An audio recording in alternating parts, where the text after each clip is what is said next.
बिस्मिल्लाहिर्रहमानिर्रहीम। अस्सलाम वालेकुम दोस्तों, मेरा नाम है मोहम्मद नकाश और आप देख रहे हैं मेरा यूट्यूब चैनल यूके विद नकाश अरशद। तो दोस्तों आज हम बात करने जा रहे हैं यूके में स्टडी करने के लिए हमें टोटल अमाउंट या टोटल कॉस्ट कितनी रिक्वायर्ड है, जिसमें बैचलर्स और मास्टर्स दोनों के बारे में हम डिस्कस करने जा रहे हैं। तो वीडियो को एंड तक जरूर देखिएगा, आज की वीडियो बड़ी इंटरेस्टिंग होने जा रही है, जो मेरा नहीं ख्याल कि आज तक किसी ने भी आपको इस तरह की टोटल कॉस्ट आपको बताई होगी ईच एंड एवरी पॉइंट।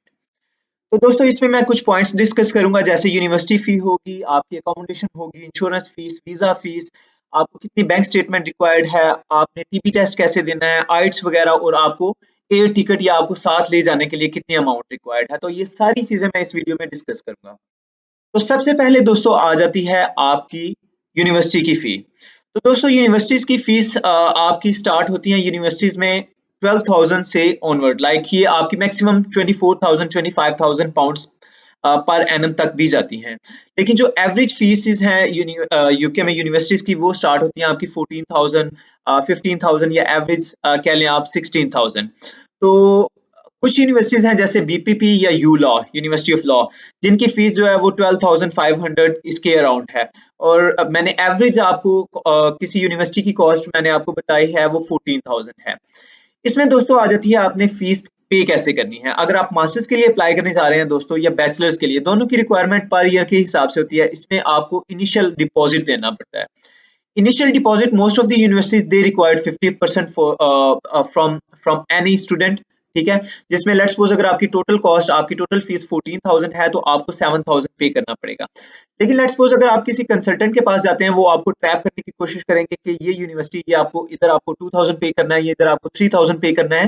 तो ये आपने माइंड में रखना है कि वो आप पाकिस्तान से या इंडिया से आप 2,000 पाउंड्स आप पे करके जाएंगे, लेकिन उधर आपको जाके ये रजिस्ट्रेशन फीस आपको लाजमी पे करनी पड़ेगी। और ये रिक्वायरमेंट यूनिवर्सिटी की होती है कि आप अपना कोर्स स्टार्ट करने से पहले 50% यूनिवर्सिटी को फी पे करनी होती है। तो हम ये माइंड में रखेंगे कि पाकिस्तान से ही हम 50% पे करके जाएं, ताकि हमें उधर जाके कोई प्रॉब्लम फेस ना करनी पड़े। लेट्स सपोज दोस्तों अगर हमारी टोटल फीस थी 14,000, जिसमें हमने 7,000 पे किया और 7,000 रिमेनिंग फीस होगी, जिसमें टोटल कॉस्ट हमारी 7,000 के अकॉर्डिंगली, अभी इस टाइम में फरवरी में 2024, इस टाइम जो रेट है 351 है, उसके अकॉर्डिंगली हमारी जो फीस है वो 24,50,000 हमारी इस टाइम बन रही है। फीस के बाद दोस्तों आ जाता है हमारा आइट्स। ऑब्वियसली किसी भी यूनिवर्सिटी में अप्लाई करने के लिए आइट्स मैंडेटरी है, आइट्स रिक्वायरमेंट जरूरी है उसे फुलफिल करने के लिए। तो नॉर्मली इस टाइम जो आइट्स की फीस चल रही है वो चल रही है 57,000 ऑन कंप्यूटर बेस्ड, और अगर आप पेपर बेस्ड देना चाह रहे हैं तो उसकी अराउंड 64,000। डिपेंड करता है आपको किस सिटी से बिलोंग करते हैं, सिटी टू सिटी इसकी आइट्स की जो फीस है वो डिफरेंट है। और आप आईडीपी के लिए देना चाह रहे हैं, आप जो है वो किसी और इदारे से देना चाह रहे हैं, तो वो उसकी फीस भी डिफरेंट होगी। तो ऑन एवरेज हम इसे कंसिडर करेंगे 60,000 जो है वो आइट्स रिक्वायरमेंट है। आइट्स के बाद दोस्तों आ जाता है आपका टीबी टेस्ट। टीबी टेस्ट जब भी आपने वीजा फीस या आपने वीजा अप्लाई करने जा रहे हैं, तो यूके के लिए ये एक रिक्वायरमेंट है कि आपको टीबी टेस्ट लाजमी देना पड़ेगा। तो इस टाइम जो टीबी टेस्ट है वो उसकी जो एवरेज फीस आ रही है वो 15 टू 17,000। डिपेंड करता है आप कौन से इंस्टीट्यूट, कौन से इदारे से देते हैं। जैसे आईओएम है, उसके अलावा डॉक्टर अरशद है, उसके अलावा एक और हॉस्पिटल है जिधर से आप अपना टीबी टेस्ट करवा सकते हैं। उसके बारे में मैं आपको डिटेल वीडियो में गाइड करूंगा कि आप अपना टीबी टेस्ट कैसे बुक कर सकते हैं। टीपी टेस्ट के बाद दोस्तों आ जाती है हमारी बैंक स्टेटमेंट। ये एक जो है मेन पॉइंट है जिसकी काफी स्टूडेंट्स को समझ नहीं आती है कि बैंक स्टेटमेंट हमारी वो कैसे बनेगी। तो दोस्तों बैंक स्टेटमेंट में आपको गाइड करता चलूं कि हमने एग्जांपल के तौर पे यूनिवर्सिटी की फी ली थी 14,000। 14,000 में हमने 7,000 इनिशियल पे कर दिया यूनिवर्सिटी को, और हमारी फीस जो रह गई थी वो 7,000 थी।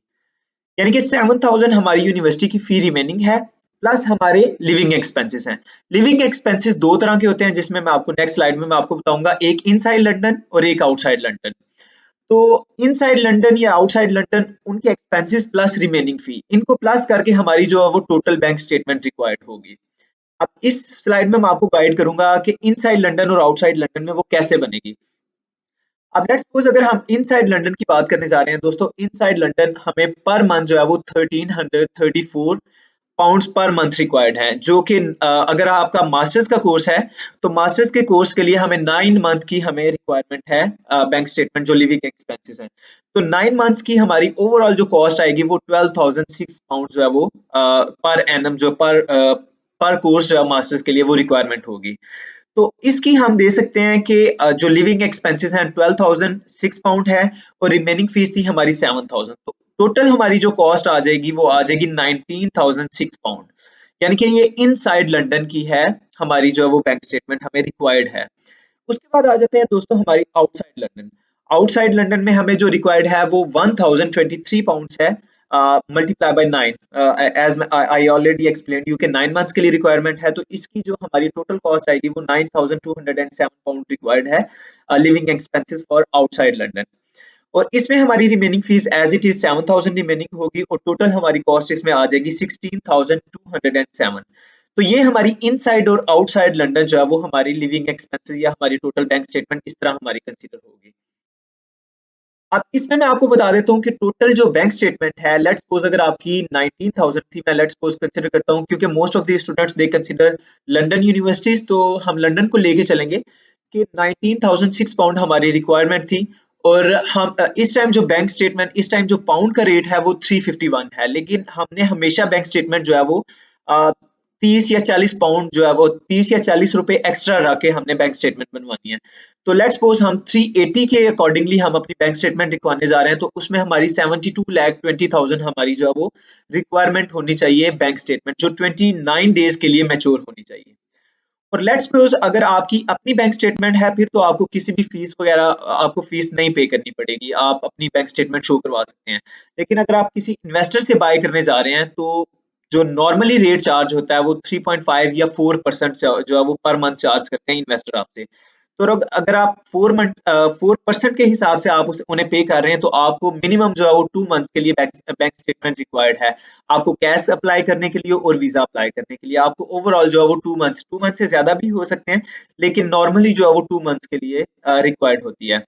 तो जिसमें अगर आप इन्वेस्टर को पे करने जा रहे हैं तो इन्वेस्टर को भी आपने 5,77,000 आपने जो है वो इन्वेस्टर को भी पे करना है अपनी बैंक स्टेटमेंट रखवाने के लिए। तो ये कॉस्ट भी हमारी उसी में आ जाएगी। उसके बाद दोस्तों आ जाएगी हमारी इंश्योरेंस। जब हमारा कैश आ जाएगा तो हमने वीजा अप्लाई करना है। वीजा अप्लाई करने के लिए दोस्तों यूके की रिक्वायरमेंट है कि आपको जो है वो इंश्योरेंस भी रिक्वायर्ड है।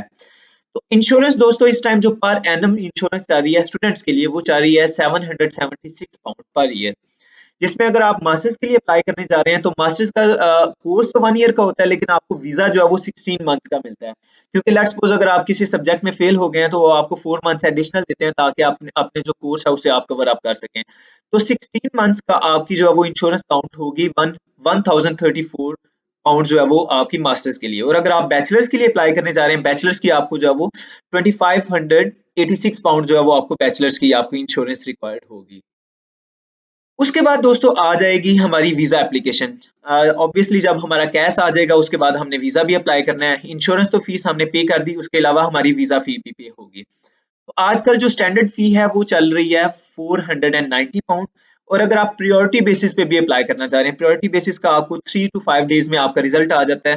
नॉर्मली लोग जो है वो सिर्फ स्टैंडर्ड पे करते हैं, लेकिन अगर आप प्रायोरिटी बेसिस पे भी अप्लाई करने जा रहे हैं, अगर आपके डेज कम हैं तो आप जो है वो प्रायोरिटी बेसिस पे भी अप्लाई कर सकते हैं। उसकी फीस जो है वो एडिशनल 500 पाउंड जो है वो आपने एडिशनल जो है वो पे करनी है। उसके बाद दोस्तों आ जाती है आपकी air ticket price. Let's suppose इंशाल्लाह आपका जब वीजा आ जाएगा तो आपको जो है वो एज सून एज पॉसिबल अपनी टिकट जो है वो बुक करनी पड़ेगी। तो अगर आपकी एक मंथ पहले आपकी क्लासेस स्टार्ट होने से पहले अगर आपका वीजा आ जाता है तो आपको टिकट बुक करनी पड़ेगी, जो कि नॉर्मली 1,50,000 to 2 लाख जो है वो नॉर्मली जो है वो रेट चलेंगे। लेकिन अगर आपको 1 वीक के बाद या 10 डेज के बाद अगर आपको जाना पड़ेगा तो उसकी कॉस्ट जो है वो ज्यादा आ जाएगी, लाइक 3 लाख 4 लाख। डिपेंड करता है कि आप किस मंथ में ट्रैवल कर रहे हैं और कितने डेज बिफोर आप ट्रैवल कर रहे हैं या बुक कर रहे हैं। उसके बाद दोस्तों आ जाएगी हमारी शॉपिंग। ऑब्वियसली हमने यूके जाना है तो हमें कुछ रिक्वायरमेंट्स भी हैं कि शॉपिंग करके जाना है। शॉपिंग की भी मैं आपको डिटेल आपको एक वीडियो बताऊंगा जिसमें मैं आपको गाइड करूंगा आपको कौन कौन सी चीजें जो है वो रिक्वायर्ड है यूके में लाने के लिए। तो मैं सिर्फ एक जो है वो नॉर्मली एक मिडिल क्लास पर्सन के लिए रिक्वायर्ड कर रहा हूँ कि आपको 1 लाख जो है वो शॉपिंग के लिए रिक्वायर्ड होगा, जिसमें आपने जो है वो पर्सनल आइटम्स जो भी आपको जरूरत है वो आप लेके आएंगे यूके में। शॉपिंग के अलावा दोस्तों आ जाती है हमारी अकोमोडेशन।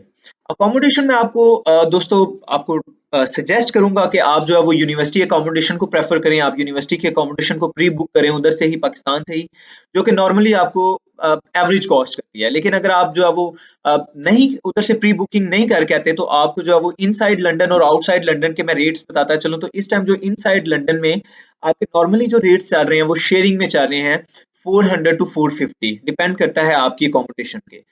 और डिपॉजिट के उसके साथ आपको रेंट के साथ डिपॉजिट भी देना पड़ता है। डिपॉजिट अगर डिपॉजिट देते हैं गारंटर भी आपको देना पड़ता है, उसके बारे में आपको डिटेल बताऊंगा। लेकिन इस टाइम जो है वो हम इनसाइड लंदन में अगर आपको पे करना है तो वो टोटल आपको 800 पे करना पड़ेगा आपको अपनी अकोमोडेशन के लिए। और अगर आप आउटसाइड लंदन में जाते हैं तो उधर नॉर्मली 300 350, इवन के कुछ सिटीज में आपको 250 में भी शेयरिंग में आपको अकोमोडेशन मिल जाएगी। और इसमें भी सेम आपको डिपॉजिट भी पे करना पड़ेगा। तो टोटल हम आउटसाइड लंदन जो है वो कॉस्ट करेंगे 600 पाउंड, जो कि नॉर्मली इधर यूके में चल रही है इस टाइम। उसके बाद दोस्तों आ जाती है हमारी टोटल कॉस्ट कि हमने जो है वो सारी चीजें तो डिस्कस कर ली, लेकिन अब हमारी टोटल कॉस्ट कैसे बनी है। तो मैंने दोस्तों आपको ऑलरेडी बताया कि जिसमें हमारी यूनिवर्सिटी फी है 24,65,000, जो कि 7,000 के अकॉर्डिंगली हमारी इस टाइम बन रही है। आइट्स हमारी एवरेज जो 60,000 है। उसके बाद टीपी टेस्ट है जो कि एवरेज आप कॉस्ट से कर लें 17,000। बैंक स्टेटमेंट आपको रिक्वायर्ड है एवरेज अप्रोक्सीमेटली आप कह लें 5,80,000 है। इंश्योरेंस 3,64,000 है। उसके अलावा आपकी वीजा जो फीस है वो आपकी सिर्फ, मैं इधर आपको जो स्टैंडर्ड फीस आपको बता रहा हूँ, मैंने इधर जो है वो प्रायोरिटी फीस ऐड नहीं की है। अगर वो आप ऐड करने जा रहे हैं तो उसे आप सम अप कर सकते हैं अपनी टोटल कॉस्ट में।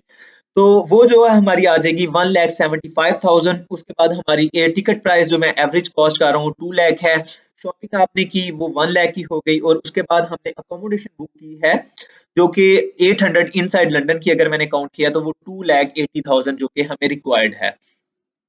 तो ये टोटल कॉस्ट अप्रोक्सीमेटली दोस्तों हमारी आ रही है 42,50,000, जो कि किसी भी मास्टर के स्टूडेंट को रिक्वायर्ड है। और अगर आप बैचलर्स के लिए अप्लाई करने जा रहे हैं तो आप अपनी फीस को 3 से मल्टीप्लाई कर लें, आप अपनी इंश्योरेंस को 3 से मल्टीप्लाई कर लें। उसके अलावा जो है आपकी बैंक स्टेटमेंट है वो आपको ज्यादा रिक्वायर्ड होगी फॉर 3 इयर्स, क्योंकि इधर बैचलर्स 3 इयर्स का होता है। उसके अलावा कुछ दोस्तों चीजें ऐसी हैं जो मेंशन नहीं है, जिसके बारे में मैं आपको सिर्फ बता देता हूँ कि लेट्स सपोज अगर आप यूके में आएंगे तो यूके में आने के लिए आपको कुछ जो है वो अपना अपना खर्चा भी साथ लाना होगा। लेट्स सपोज अगर आप आ रहे हैं तो मिनिमम आपको 1,500 टू 2,000 पाउंड जो कि आपको साथ लेके आना जरूरी है, ताकि अगर आप आपकी 1 to 2 मंथ्स अगर आपकी जॉब नहीं होती तो आप जो है वो अपना जो है वो सेटअप चला सकते हैं 2 to 3 मंथ्स। ठीक है, तो ये भी आप उसे सम अप कर सकते हैं। तो ये आप कह लें कि आपको अप्रोक्सीमेटली जो है वो आपको 45 लाख यूके के वीजा के लिए, स्टडी वीजा के लिए आपको रिक्वायर्ड है। तो दोस्तों ये थी आज की वीडियो। उम्मीद करता हूँ आपको मेरी वीडियो पसंद आई होगी। अगर आपको मेरी वीडियो पसंद आई है तो मेरे चैनल को जरूर सब्सक्राइब कीजिएगा, लाइक कीजिएगा, कमेंट सेक्शन में अपनी राय का इजहार जरूर कीजिएगा। अगर आपको किसी भी हेल्प की जरूरत है तो मैं हाजिर हूँ। मैं आपको अपना नंबर भी शेयर कर दूंगा, आप मुझसे हेल्प ले सकते हैं, मैं आपको गाइड कर सकता हूँ। मिलते हैं अगली वीडियो में। अगली वीडियो तक के लिए अल्लाह हाफ़िज़।